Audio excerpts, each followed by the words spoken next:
Queridos hermanos y hermanas, este domingo los textos de la liturgia que acabamos de escuchar nos invitan a reflexionar sobre dos grandes realidades de nuestra vida cristiana. Por un lado, la hospitalidad y por otro, el discipulado, que además este discipulado encuentra sentido cuando nos hacemos misioneros. Es cierto que estas realidades se hacen también presentes en otras religiones o en otros ámbitos de nuestra vida, por ejemplo el ámbito social, el académico o incluso el cultural. Pero veamos cómo tienen ciertas implicaciones el momento de plantearlos en nuestra vida cristiana. La hospitalidad es en la vida, por así decir, una norma básica de buen comportamiento, que significa que estamos llamados a ser hospitalarios en nuestras relaciones con los demás. Esta norma básica estaba muy presente en la cultura judía. Hay varios pasajes bíblicos donde se exalta la hospitalidad. Por ejemplo, la hospitalidad de la viuda de Sarepta, que recibiendo a Elías incluso le ofreció el único alimento que tenía para sobrevivir. El mismo Jesús, en el Nuevo Testamento, nos da lindas enseñanzas sobre la hospitalidad. Recordemos, por ejemplo, algunas comidas en las que participaba. Y además, con mucha razón, encontramos en la carta a los Hebreos la siguiente recomendación: no olviden la hospitalidad, por la cual algunos, sin saberlo, hospedaron a ángeles. En la primera lectura de hoy, tomada del capítulo 2 del libro de los Reyes, se nos relata cómo una mujer de Sumán, que en una oportunidad había invitado a Eliseo a comer, y por el hecho de que pasaba por ese lugar con relativa frecuencia, le expresa su hospitalidad y le dice a su esposo: vamos a construir una pequeña habitación en la terraza, le pondremos allí una cama, una mesa, una silla y una lámpara, y así cuando él venga tendrá donde alojarse. Y como retribución a esto, Eliseo le hace una promesa. Le dice: el año próximo, para esta misma época, tendrás un hijo en tus brazos. Este último gesto nos muestra que, aun cuando la hospitalidad no deba ser motivada por interés de retribución, al fin y al cabo tendrá una recompensa. En el significado bíblico, el tener un hijo viene a ser signo de bendición de Dios, pues la mujer es bendecida con descendencia. También nosotros estamos llamados a practicar la hospitalidad, más ahora en este tiempo, donde una gran cantidad de personas se ven obligadas a desplazarse de un lugar a otro. Pensemos, por ejemplo, en aquellos hermanos que por motivos de trabajo, buscando mejores condiciones de vida, deben dejar su tierra y moverse del campo a la ciudad. O aquellos que también por razones económicas deben dejar incluso su país de origen e ir a otro. O como en el caso de algunos países, hermanos nuestros, personas que deben prácticamente escapar para salvar sus vidas. Las cifras en números de personas desplazadas es realmente alarmante. Se habla de millones de migrantes que se mueven de un lugar a otro. En este contexto es que estamos llamados a practicar la hospitalidad. Recordemos lo que el Papa Francisco nos decía al referirse a los migrantes hace pocos días atrás. Decía: estamos llamados a reconocer en sus rostros el rostro de Cristo, hambriento, sediento, desnudo, enfermo, forastero y encarcelado, que nos interpela. Y continúa diciendo el Papa: si lo reconocemos, seremos nosotros quienes le agradezcamos el haberlo conocido, amado y servido. Y es que la hospitalidad, queridos hermanos, practicada desde la perspectiva cristiana, tiene esta otra connotación: reconocer en el forastero al mismo Cristo. Por eso Jesús también hoy nos dice en el Evangelio: el que los recibe a ustedes, me recibe a mí, y el que me recibe, recibe a aquel que me envió. Y termina diciendo: les aseguro que cualquiera que dé a beber un solo vaso de agua fresca a uno de estos pequeños, por ser mi discípulo, no quedará sin recompensa.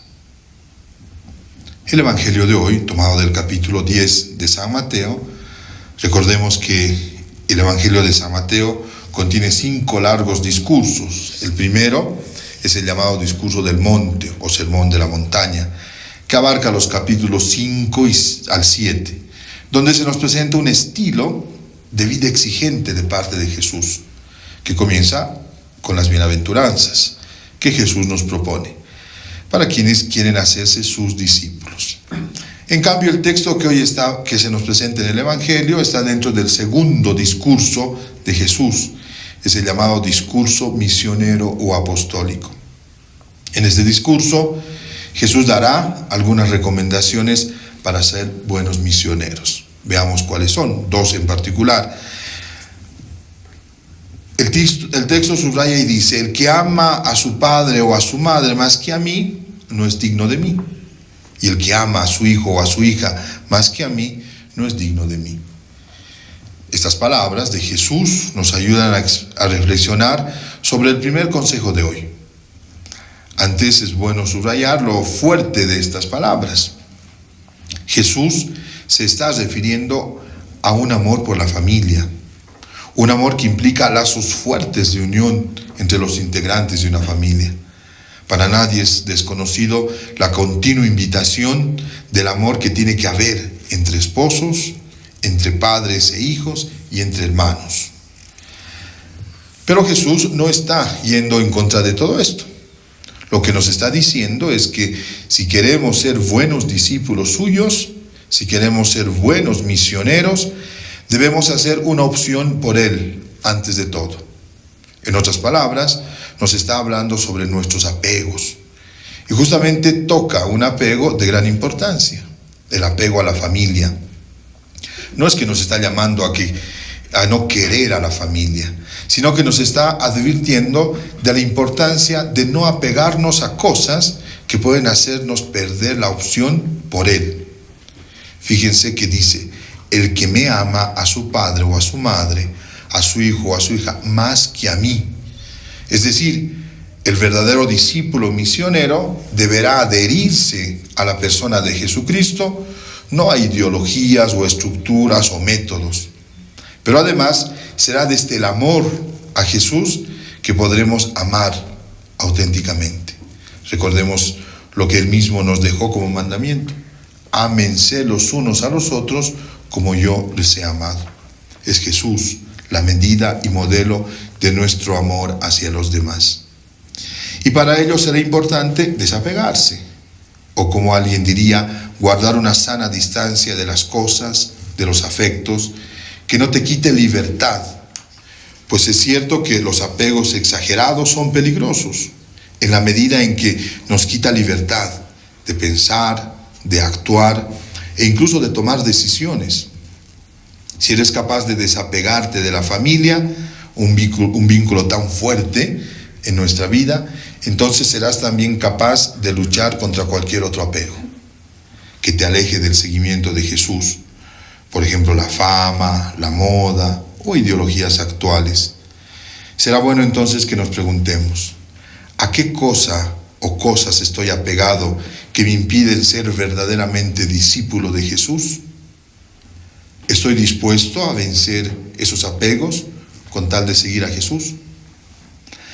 La segunda enseñanza que encontramos es concretamente sobre el seguimiento, es decir, una vez vencidos aquellos apegos, seguramente me haré seguidor de Jesús, me haré discípulo suyo. Entonces Jesús nos dirá: el que no toma su cruz y me sigue no es digno de mí. ¿Qué significa tomar la cruz? Por lo general, a primera vista, lo relacionamos con el sufrimiento, ¿verdad? Y pensamos que seguir a Jesús es sufrir. Y claro, aquí la propuesta no se hace atrayente, más aún en un mundo hedonista como en el que vivimos, donde se busca el placer al máximo. Tampoco se trata de presentar el seguimiento a Cristo como algo fácil. Ya el anterior domingo se nos hablaba de la dificultad de pasar por la puerta angosta.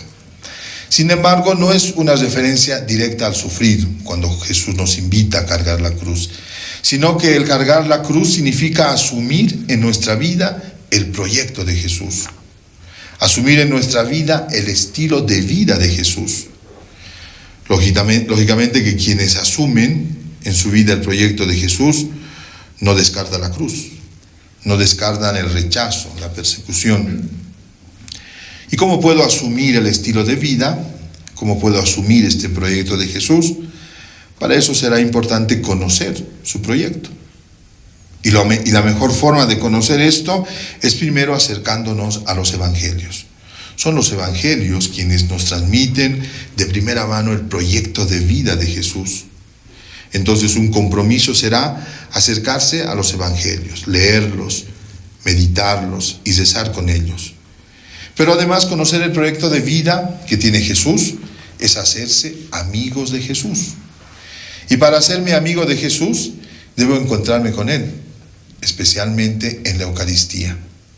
Este es el lugar privilegiado donde puedo hacer amistad con Jesús. Sé que en este tiempo muchos de ustedes no pueden ir a misa y deben seguir las celebraciones por medios digitales como este. Pero debemos tener paciencia. Esto pronto cambiará. Mientras tanto, vivamos también las celebraciones de la misa transmitidas con el mismo sentido, como momento de encuentro con Jesús para hacerme amigo suyo, para seguir con mayor radicalidad su proyecto de vida. Y por último, para Jesús el seguimiento auténtico tiene una consecuencia, la configuración plena con Cristo. Por eso dirá también, el que los recibe a ustedes me recibe a mí, y el que me recibe, recibe a aquel que me envió. Como haciendo entender la identificación que existe entre discípulo y maestro. Es decir, el discípulo misionero que se una al proyecto de Dios, al proyecto de Cristo, será capaz de transmitir sus acciones al mismo Jesús. Eso es configurarse con Él. Esa la tarea de todo cristiano, hacer presente a Cristo hoy, ahora, en este mundo.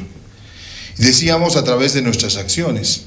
Estamos viviendo una situación particular en nuestra historia, un tiempo de pandemia, un tiempo de cuarentena, donde nunca como ahora se nos exige hacer presente a Cristo entre nuestros hermanos. El mundo de hoy necesita sentir a Cristo, necesita sentir aquel Cristo misericordioso, aquel Cristo preocupado en las necesidades de los demás, aquel Cristo que sentía compasión por el sufrimiento de los demás. Quiero terminar esta reflexión haciendo un recuerdo a la festividad que celebraremos el día de mañana, 29 de junio. Es la fiesta de San Pedro y San Pablo. Es el día del Papa. Les invito a que de modo especial mañana recemos por el Papa Francisco, por su ministerio de pastor en la Iglesia Universal, para que el Señor le regale espíritu de discernimiento y fortalezca su salud, para que nos siga guiando al encuentro con Cristo. Dios bendiga al Papa Francisco.